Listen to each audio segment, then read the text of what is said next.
Welcome to Cloudy Lens. Our podcast is for every 20-something trying to find her way through entry-level adulting. I've collaborated with my best friends.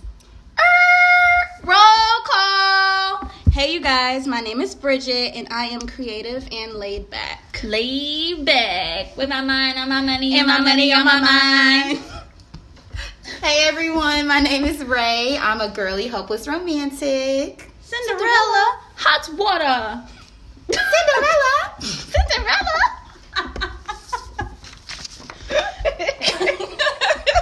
We play too much. Get used to it. And I'm Brandy. I would say I am the adventurous bohemian spirit.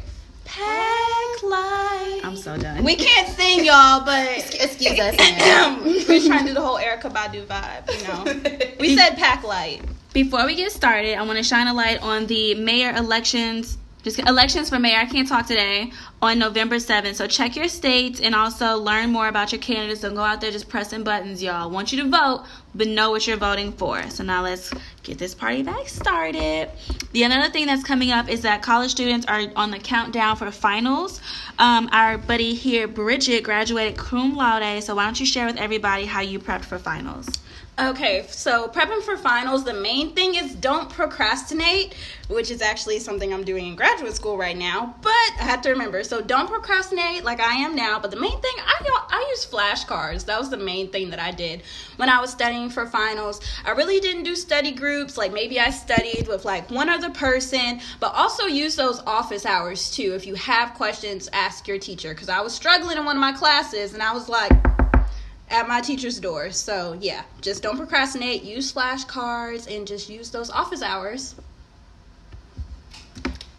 So, what I think about how to prepare for finals, I would say study group, study group, study group. If you find the right group to study with, y'all, it is a godsend. I definitely agree with Bridgett when it comes to flashcards. That definitely does help. But with me, I needed that extra attention. So I needed someone who could sit down and actually write a study guide for me that we could go through together, and it helps a lot.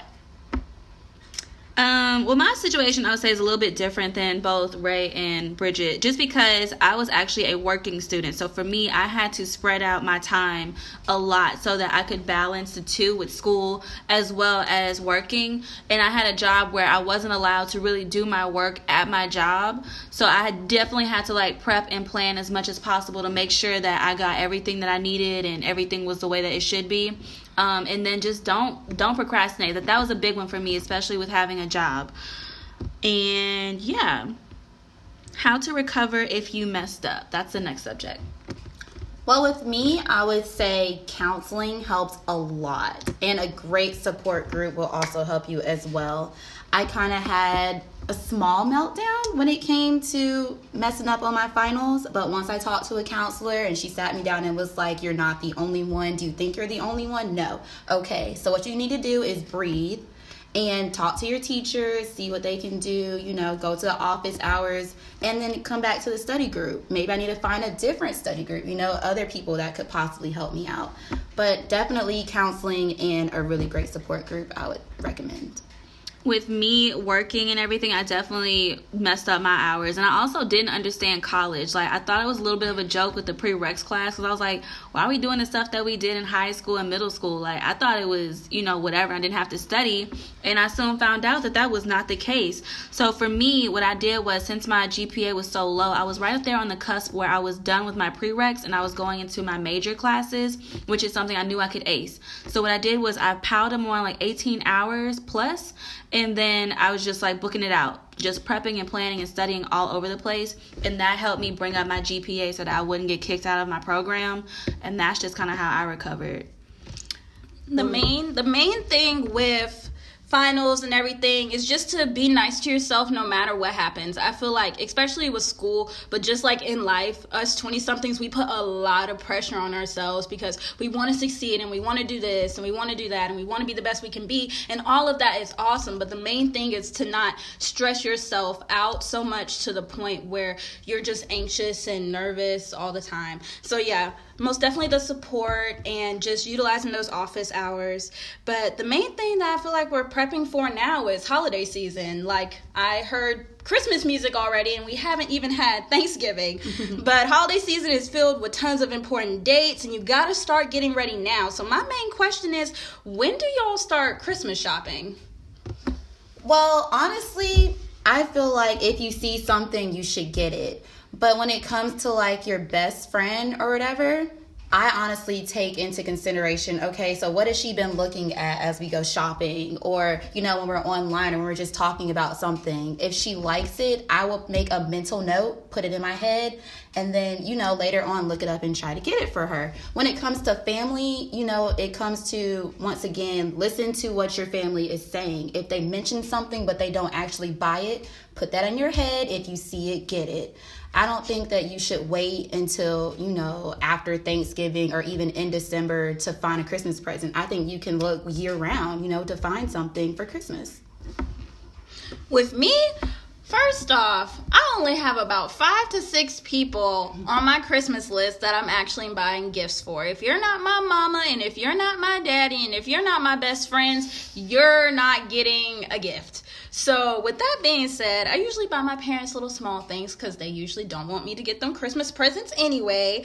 But with friends, I do the ordering online too. And I pretty much have an idea in my head of what they like. So for them, I order ahead. And then for my parents, I just kind of get it when I get it. But yeah, if you're not in my top 5, top 6, like, people, you ain't getting the gift. So yeah. For me, I feel like if you haven't started already, you're late. Like, that should have been started on Labor Day. I believe in catching every single holiday sale, but I'm also the one who doesn't always know where I'm going to be. Am I going to be in this city and see all these family members? Am I going to be over here with just a couple family members? How many gifts? How many people are coming by? I keep a stack of I forgot about you gifts.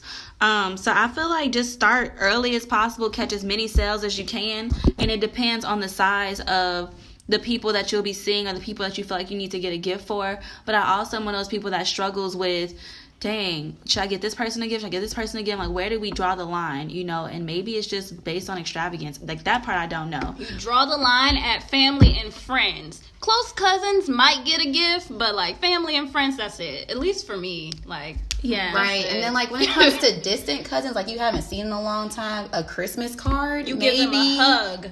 Or a hug. But I don't think, dang, Bridgett's a little harsh. I would say a Christmas card. Like, I feel like that's what Brandy is trying to figure out with her cousins and stuff. A Christmas card is like, you know, giving someone a hug. You don't need cash. You don't need a gift card. You don't need cash because I'm broke. I ain't got no cash to give. You just need, you know, to know that they appreciate you. Here's a Christmas card. Merry Christmas. I agree with that. Well, that's it, you guys, for Cloudy Lands. Let us know in the comment section below what you think about Christmas shopping and when you think it should start. Okay, while you're filling us up on Christmas tea, be sure to give this video a thumbs up and also subscribe.